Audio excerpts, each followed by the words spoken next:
My boss denied my promotion and gave it to his girlfriend. What I said during the company-wide meeting exposed everything.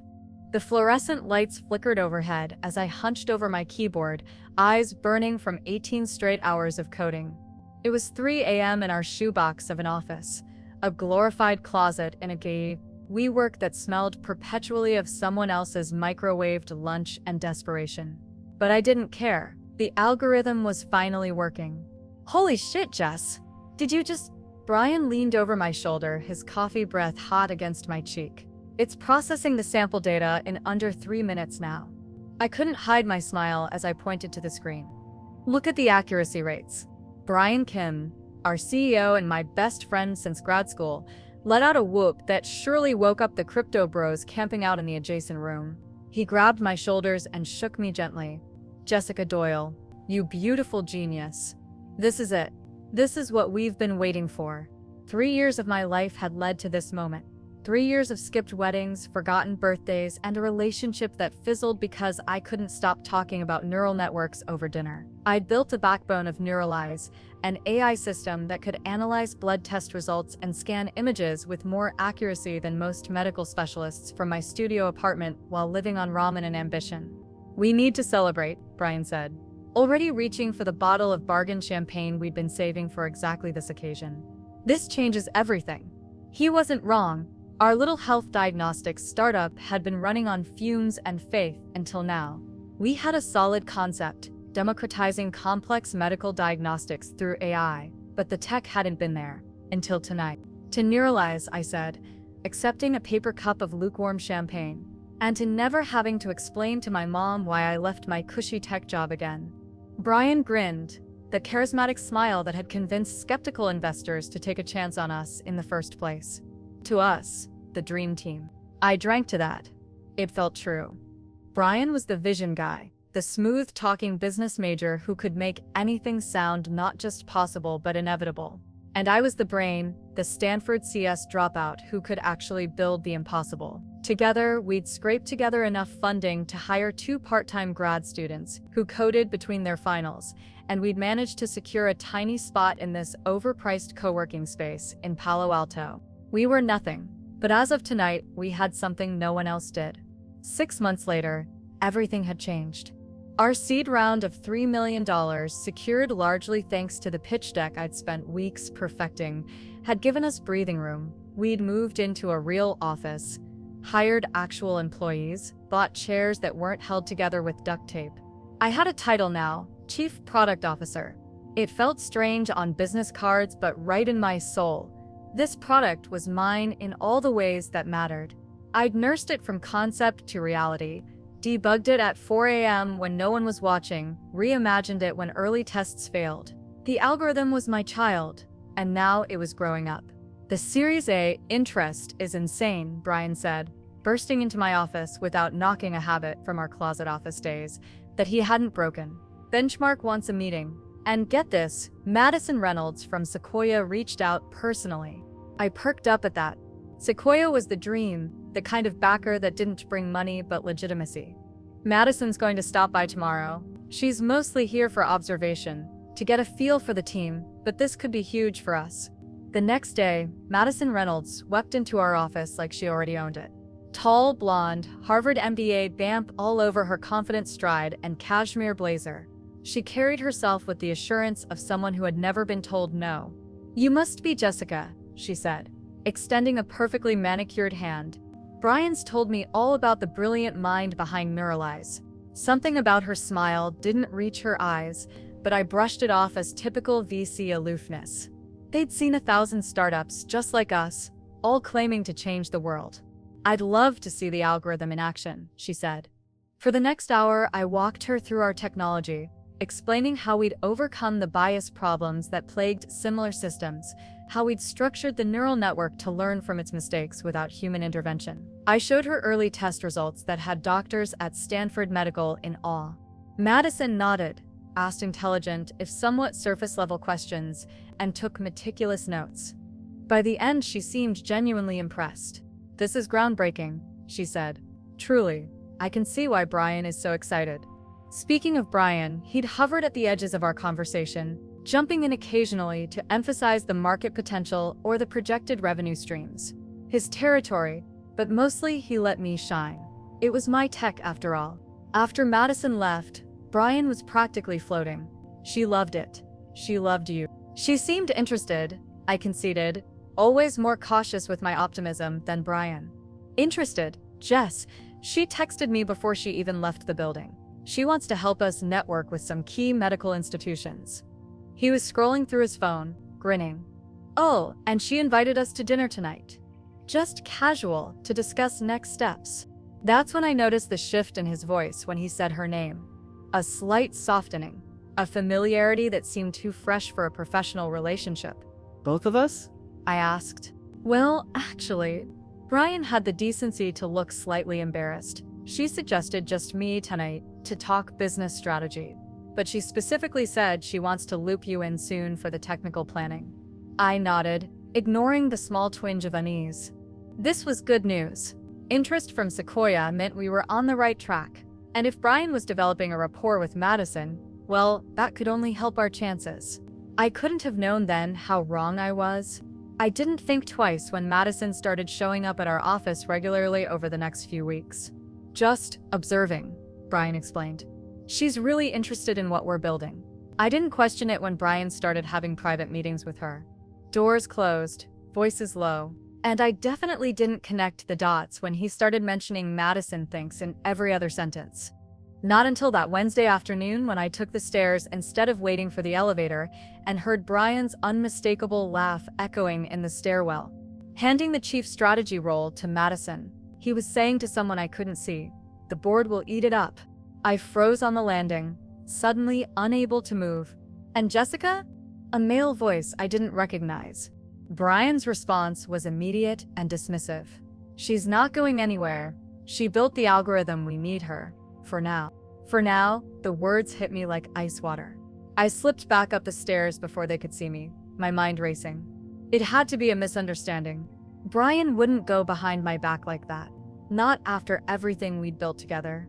But when I opened my email 20 minutes later and saw the new org chart attached to the all-hands meeting invitation, there it was in black and white. Madison Reynolds, Chief Strategy Officer. My hands trembled as I stared at the screen. The betrayal so fresh it hadn't even begun to hurt yet. Just shock, cold, and clarifying. The woman had been in our orbit for less than a month.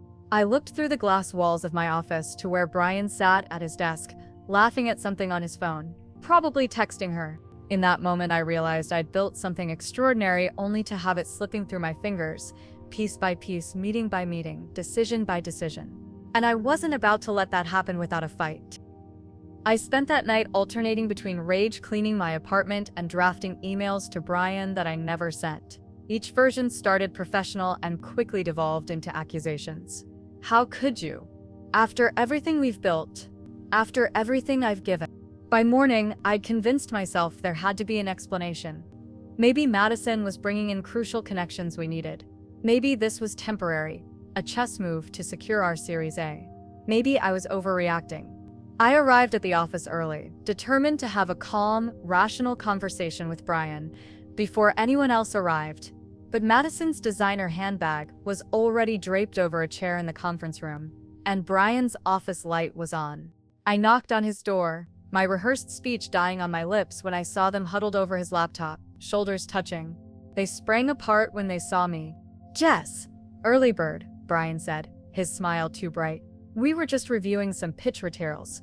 Madison smoothed her hair and gave me a practiced smile. "Jessica, perfect timing.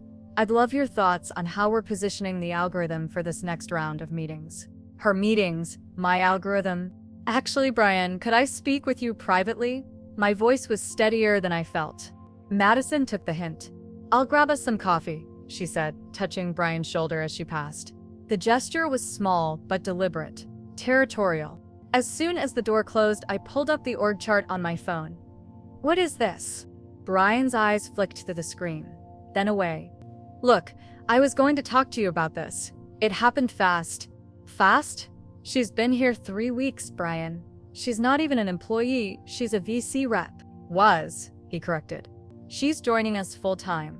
The board loves her vision for scaling, and she has connections we desperately need." And what about my vision? The one that got us this far? I could hear my voice rising and forced myself to breathe. You didn't even discuss this with me. Brian leaned back in his chair, a flash of irritation crossing his face. Jess, you're still CPO. Your role isn't changing, but we need someone focusing on big picture strategy while you handle the product development. That's bullshit. And you know it, I said, the professional veneer cracking. Strategy has always been our thing together. Now suddenly there's a chief strategy officer who happens to be your girlfriend. His eyes widened slightly. How did you? Office walls are glass, Brian. And you're not exactly subtle. I crossed my arms. Is she even qualified for this role? A muscle twitched in his jaw. She has an MBA from Harvard and 5 years at Sequoia. And zero experience in health tech. Zero understanding of our algorithm or what makes it special. Brian's expression hardened. You should be grateful she believes in us enough to leave her cushy VC job. She's good for optics, Jess. She knows how to talk to the big players in ways we don't. Optics. Like I was some awkward tech nerd who couldn't be trusted in front of investors. Like my expertise, the very foundation of our company, was something to be hidden away. This isn't about optics, it's about loyalty, I said quietly. And apparently that only goes one way. Before he could respond, Madison returned with 3 coffee cups. She'd written our names on them in her elegant script, even adding a little smiley face to mine. The forced friendliness made my stomach turn. Everything okay in here? She asked, her eyes calculating despite the smile. Fine, Brian said, accepting his coffee. Jessica just had some concerns about the org changes. Madison turned to me, sympathy carefully arranged on her face. I completely understand. Change can be unsettling, especially when you've been there from the beginning. But I'm not here to take anything away from you, Jessica. I'm here to amplify your brilliant work. The condescension in her tone made my teeth ache. Funny, that's not how it looks from the org chart. The chart is just boxes and lines, she said dismissively. What matters is the work we do together.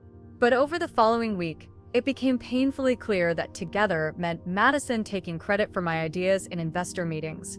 I wasn't invited to. It meant her LinkedIn posts, showcasing my technical breakthroughs with captions like "so proud of what our team is building." It meant watching her rewrite our brand story to emphasize market potential over the ethical frameworks I'd painstakingly built into the system. During our all-hands meeting, she unveiled a new pitch deck. My detailed slides explaining our algorithm's unique approach had been reduced to buzzwords and flashy graphics. "We've streamlined the technical explanation," she explained when I questioned her afterward. "Most investors' eyes glaze over with too much detail. The detail is what makes us different," I argued. "Without it, we're just another AI health startup making vague promises." She patted my arm. "Trust me, Jessica. This is how the game is played." That evening, I stayed late, combing through our shared drives to see what else had been streamlined. That's when I noticed something odd. Several of my technical documents had been moved to a new folder structure with restricted permissions. I messaged our IT admin, a quiet guy named Raj who'd been with us almost from the beginning. "Hey, did someone change access settings on the technical documentation drive?" His response was immediate.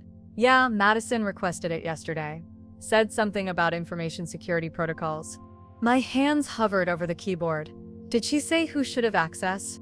Just the core strategy team. You, her, Brian, and the board liaison. I frowned. We didn't have a core strategy team. That wasn't even a thing. "Can you restore my access?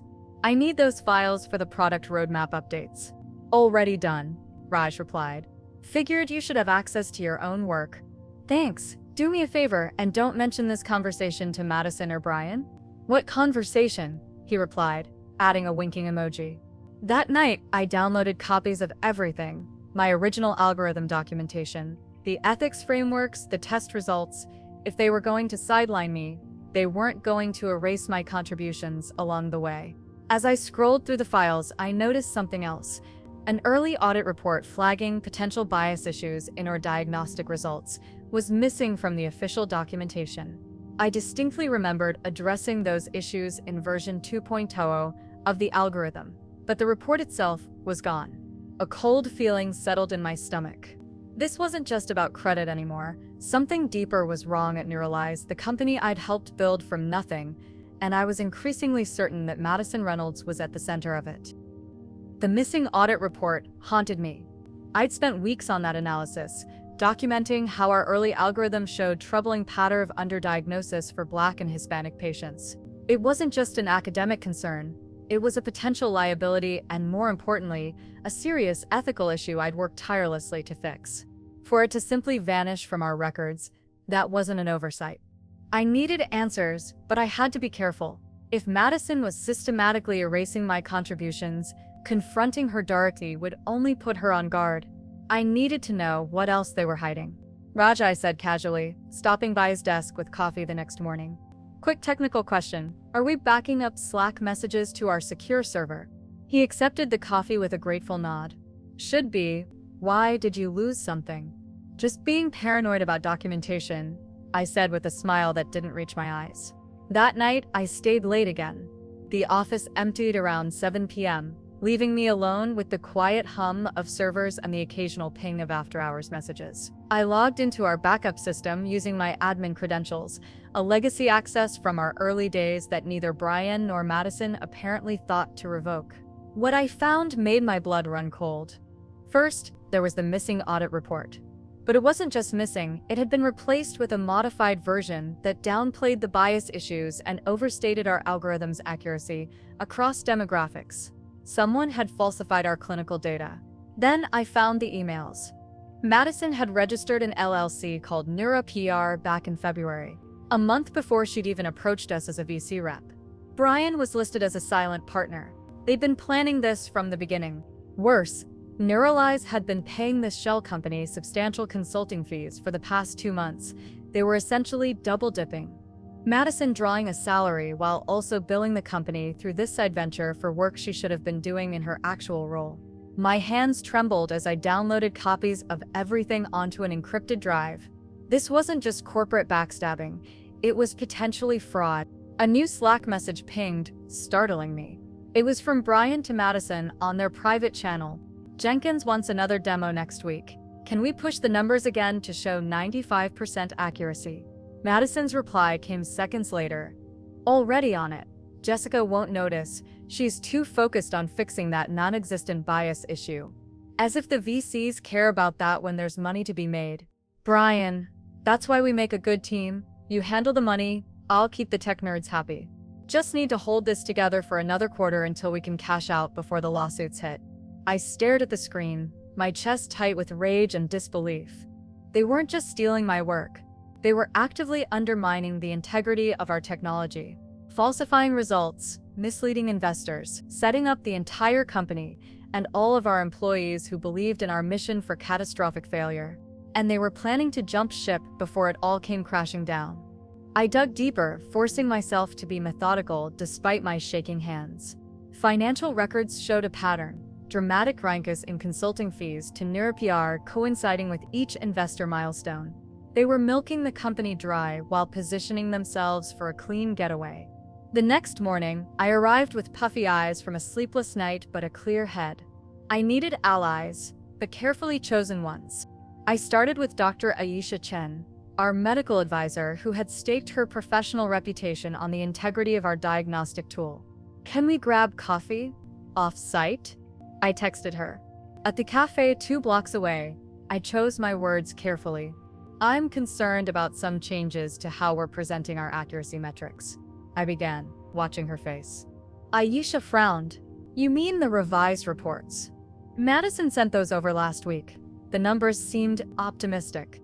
Optimistic is one way to put it, I said quietly. Have you compared them with our original testing data? I tried, she admitted, but I couldn't access the original files anymore. I nodded, my suspicions confirmed. What would you say if I told you I found evidence that those numbers have been manipulated? Aisha's expression hardened. I'd say that crosses a line. I'm not willing to be part of crossing. Do you have proof? Yes, but I need to be strategic about how I use it. Next was Amelia Park, our board liaison and a retired CTO who had always treated me with respect. I was more direct with her, given her position. I have concerns about some practices I've uncovered. I told her over a secure video call that evening.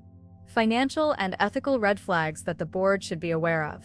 Amelia listened silently as I outlined a sanitized version of my discoveries, careful not to reveal how much evidence I truly had.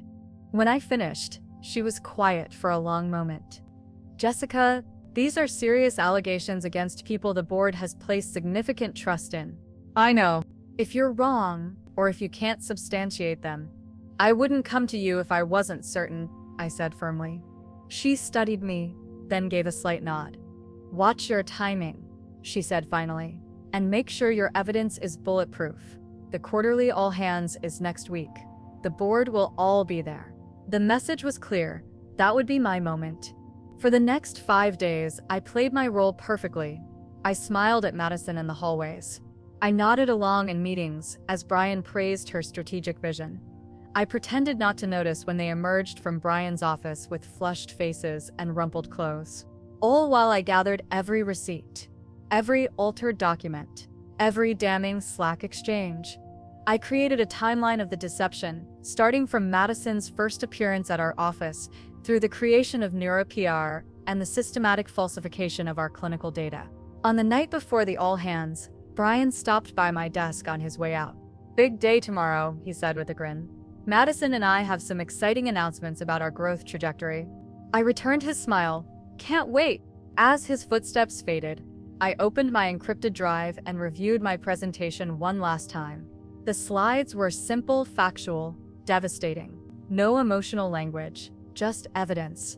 The most damning kind of truth. Tomorrow, the mic would be mine, and I was ready to drop it. The morning of the all-hands meeting, our office hummed with anticipation. Admin staff arranged catering in the conference room. Engineers huddled over last-minute slide preparations. Madison fluttered around in a designer suit, touching shoulders and laughing too loudly, playing the role of confident leadership.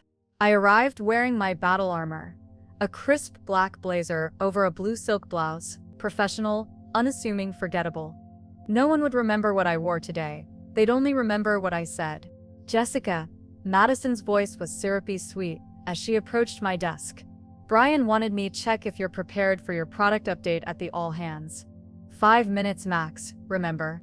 5 minutes. They'd reduced my quarterly technical overview to the length of a TikTok video. All set, I replied with a smile that didn't reach my eyes. Just finalizing my slides now. She glanced at my screen, which displayed an innocuous progress chart. Great. Keep it high level. The board doesn't need to get bogged down in technical details. Of course, I nodded. High level is my specialty. As she walked away, I opened my secure email and sent a small insurance package to my personal account, just in case. By 2 p.m., our largest conference room was packed. In-office staff squeezed around the table and lined the walls, while remote employees joined via video. The energy was electric. Our Series A was reportedly just days from closing, bringing a valuation that would make early employees like me paper millionaires. If only they knew what was actually coming.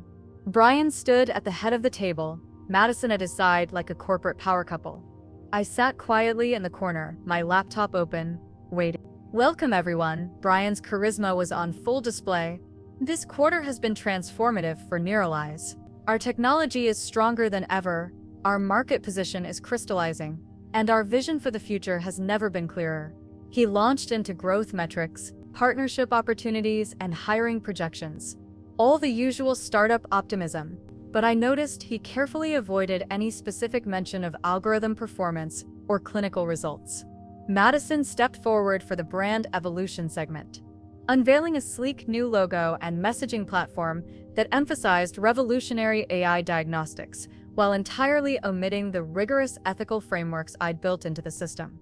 At Neuralize, she proclaimed, we're not just changing healthcare, we're democratizing medical expertise. My stomach churned. They'd stripped away everything that made our technology responsible and unique, replacing substance with marketing speak. Then came the org update. Brian clicked to a slide, showing an expanded leadership team. My position had been subtly downgraded, now reporting to a new Chief Innovation Officer, a position they planned to recruit for. As we scale, Brian explained, we're evolving our structure to better serve our growing ambitions. Another way of saying we're diluting Jessica's influence even further. I glanced around the room. Most employees were nodding along, excited by the growth narrative, but a few, the ones who'd been there from the beginning, exchanged concerned glances. They knew what was happening.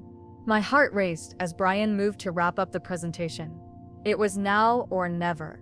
Before we conclude, I said, my voice stronger than I felt, I'd like to share an additional product update.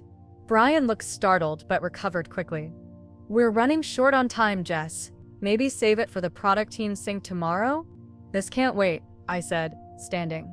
It directly impacts the Series A discussions. Madison's perfect smile faltered. We've already covered the key metrics, Jessica. Not all of them. I moved to the presenter laptop. Brian hesitated, then stepped aside with a tight smile. 2 minutes, please. That's all I need. I plugged in my drive and loaded my first slide. A simple side-by-side comparison of our original clinical data and the falsified version currently being shared with investors. There appears to be a discrepancy in our accuracy reporting, I said calmly, as though discussing a minor technical glitch rather than fraud. Our actual algorithm performance across demographic groups is shown on the left. The version shared with investors and the board is on the right. A board member leaned forward, frowning. What exactly are we looking at, Jessica? Evidence that our clinical data has been systematically altered to show higher accuracy rates than we've actually achieved, I replied. Particularly concerning are the modifications to our demographic performance metrics, which hide significant diagnostic disparities. The room went silent. Brian stepped forward, his face darkening. Jessica, this is inappropriate and misleading. We can discuss any concerns privately, like you discussed NoraPR privately. I clicked to my next slide, displaying the LLC registration documents with Brian and Madison's names highlighted. Or perhaps we should discuss why Neuralize has paid over $400,000 in consulting fees to a company that you two secretly own. Madison's face drained of color. This is absurd. We should take this offline immediately. I continued as if she hadn't spoken. I've prepared a complete timeline of data manipulation and financial transactions for the board's review. I nodded toward Amelia Park, who gave me an almost imperceptible nod in return. Brian's voice turned sharp. Jessica, stop now. You're making career-ending accusations without context. Would you prefer I provide context from your own messages? I clicked to a screenshot of the Slack exchange about pushing the numbers and cashing out before the lawsuits hit. A compliance officer I didn't recognize stood abruptly and left the room. 2 board members were furiously typing on their phones. This is not how we resolve disputes at Neuralize, Madison said, her voice ice cold. Brian, I think we need to end this meeting. But it was too late. The damage was done. People were muttering, screenshots were being taken, and I still had 3 more devastating slides to go. Actually, I said, my voice steady despite my pounding heart, I believe transparency is exactly how we should resolve this particular dispute, especially when patient safety and investor trust are at stake. I clicked to the next slide, the original bias audit report I had created, alongside the sanitized version now in our official documentation. This isn't about office drama, I continued. This is about the fundamental integrity of what we're building, who we're building it for, and whether we're being honest about both. A senior board member unmuted herself on the video call. Her voice cut through the tension. Ms. Doyle, these are serious allegations. Is this true? All eyes turned to Brian and Madison. In that moment, watching them scramble for a response, I knew I had won. The storm I'd gathered had finally broken, and it was washing away everything they'd built on lies. Is this true? The board member's question hung in the air like a live wire. Brian's confident facade cracked as he glanced from me to Madison to the increasingly disturbed faces around the room. Helen, this is a gross mischaracterization, he finally said, addressing the board member directly. Yes, Madison has a consulting background that we've leveraged, but that's not what I asked, Helen interrupted, her voice sharp enough to cut glass. Are these documents authentic? Has clinical data been altered? Is NeuroPR receiving company funds while you two are its beneficial owners? Madison stepped forward, her recovery quicker than Brian's. There are legitimate explanations for everything Jessica has presented. The data adjustments were standard statistical normalizations that any biotech company would perform. Nora PR was established to protect our intellectual property through a separate entity, a common practice in this industry. She was good. I had to give her that. Spinning fraud as standard practice with such confidence that several people in the room nodded along. But I was better prepared. If these were standard normalizations, I said, bringing up my next slide, why were they performed secretly without the knowledge of our medical advisory board?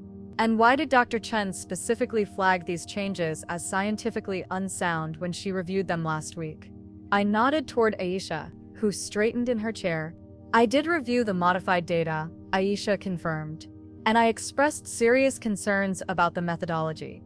The changes systematically obscure performance disparities across racial demographics that could lead to misdiagnoses in real patients. Brian's face flushed. This is getting out of hand. And regarding Nuripar, I continued, clicking to my final slide. Here are the wire transfers from Neuralize's accounts to Nuripar alongside Madison's internal emails directing our finance team to categorize these payments as essential strategic services. Note the dates. These began 3 days after Madison joined our company. The room erupted. Remote employees were flooding the chat with questions. In-person staff whispered furiously to each other. A finance team member was frantically checking figures on his laptop. I move that we suspend this meeting and convene the board immediately, Helen said, her voice cutting through the chaos. 2 other board members voiced their agreement. Brian slammed his hand on the table. This is a witch hunt based on a disgruntled employee's jealousy. Jessica has been hostile to Madison from day one because she couldn't handle sharing the spotlight. His words hit like a slap, but I remained steady. This isn't about spotlight, Brian. It's about the fact that you're selling snake oil to investors while planning your exit before the consequences hit. I turned to face the room directly. I've been with Neuralize since we were coding in a closet.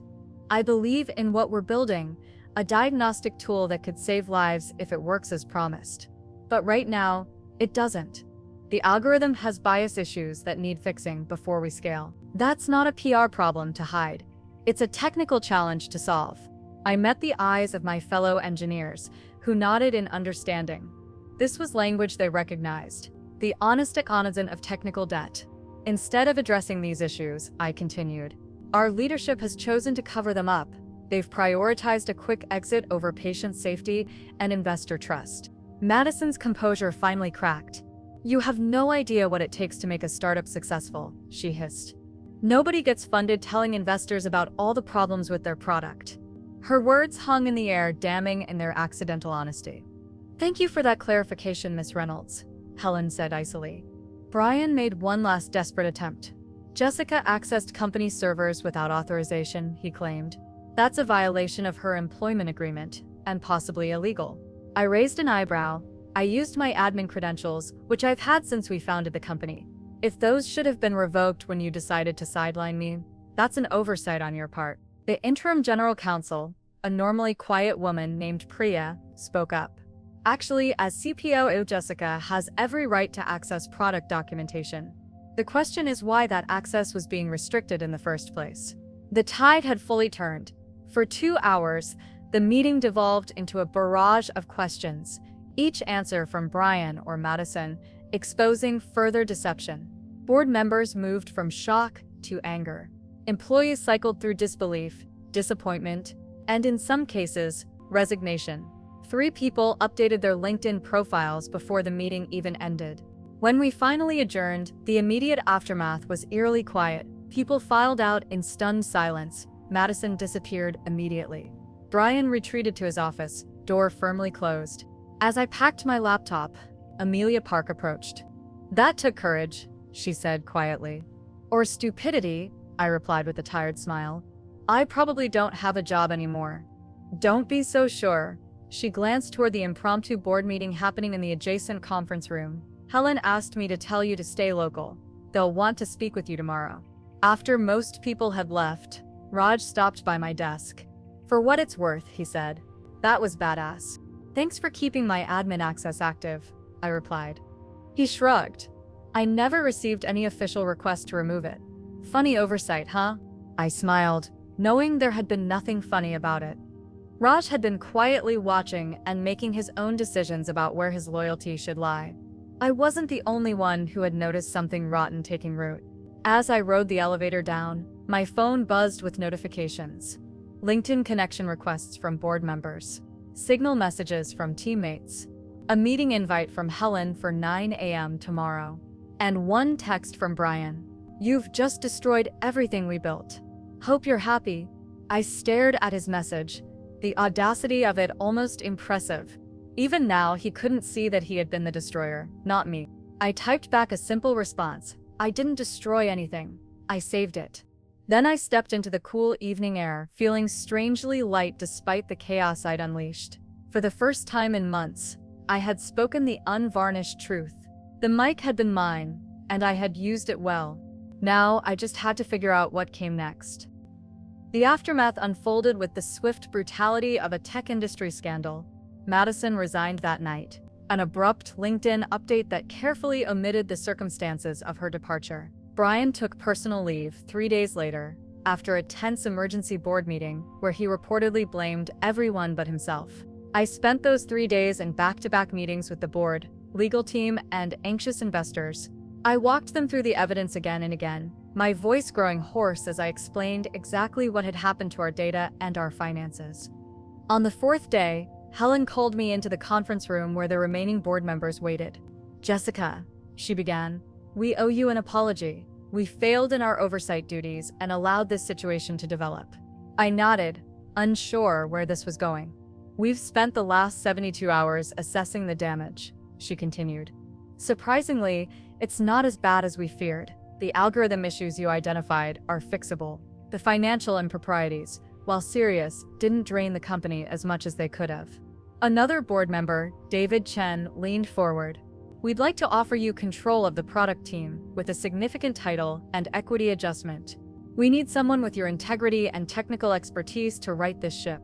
The offer was everything I thought I wanted just a week ago. Full control of my algorithm. Recognition, compensation, vindication. But something felt wrong. "What about the ethical frameworks I built?" I asked. "The bias issues that were swept under the rug?" "Top priority," Helen assured me. "We've already drafted a statement, acknowledging the problems and committing to transparency." "And the investors? The ones who were shown falsified data?" "We're managing those relationships," David said, his voice careful. "Some recalibration of expectations will be necessary, but most understand this kind of adjustment." In early-stage companies. I sat back, the realization washing over me. They were going to rebrand this as a course correction rather than fraud. Madison and Brian would disappear quietly, maybe with golden parachutes. The company would take a small reputation hit, but survive. "Business, as usual." "I need to think about it," I said, rising from my chair. That night, I called my father, a retired electrical engineer who had always been my sounding board. "They're offering me everything I thought I wanted," I told him. "But it feels like making peace with a system that rewards lies until they're exposed."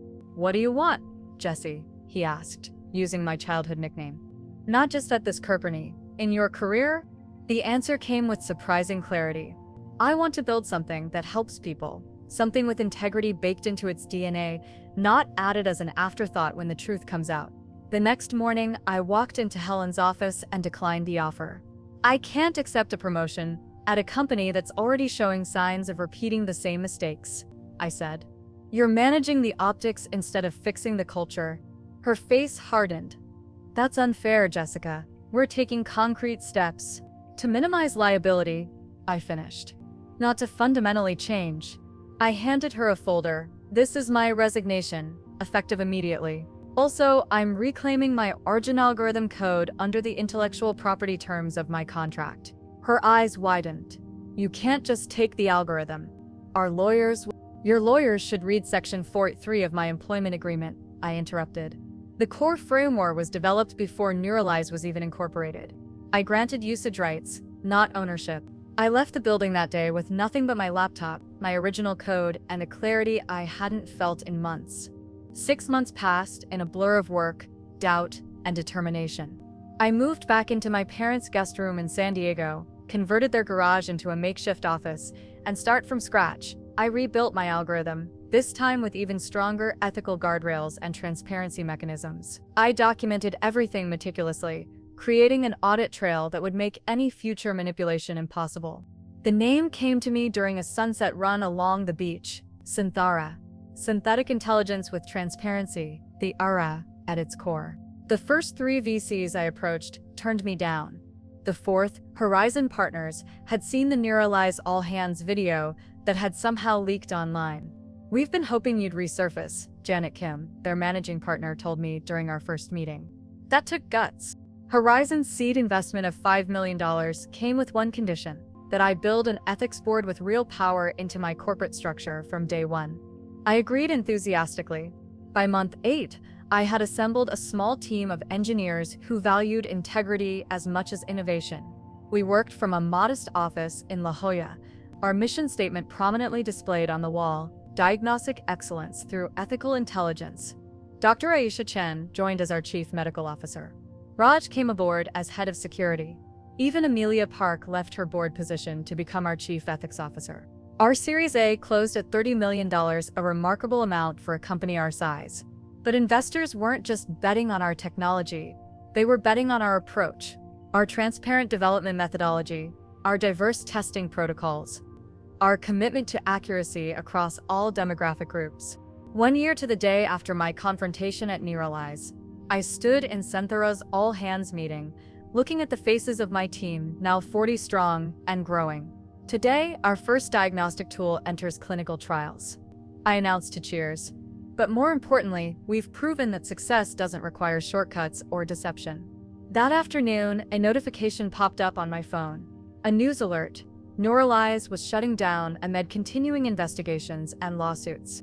I felt no satisfaction, only a quiet certainty that I had made the right choice. I hadn't needed to turn down the building to expose the rot. I had simply shone a light and let the truth do its work. Then I had walked away to build something better. That evening, as we celebrated with champagne in actual glasses, no paper cups this time, Aisha raised a toast. "To Jessica," she said, "who reminded us all that the hard path is usually the right one." I smiled, clinking my glass against hers. "To Synthara," I countered, "where we don't just talk about ethics, we live them." And in that moment, standing among people who valued truth as much as talent, I knew I had found my way home. Not as someone's chief product officer, not as a woman who could be erased, but as a founder who had built something worthy of pride from the inside out,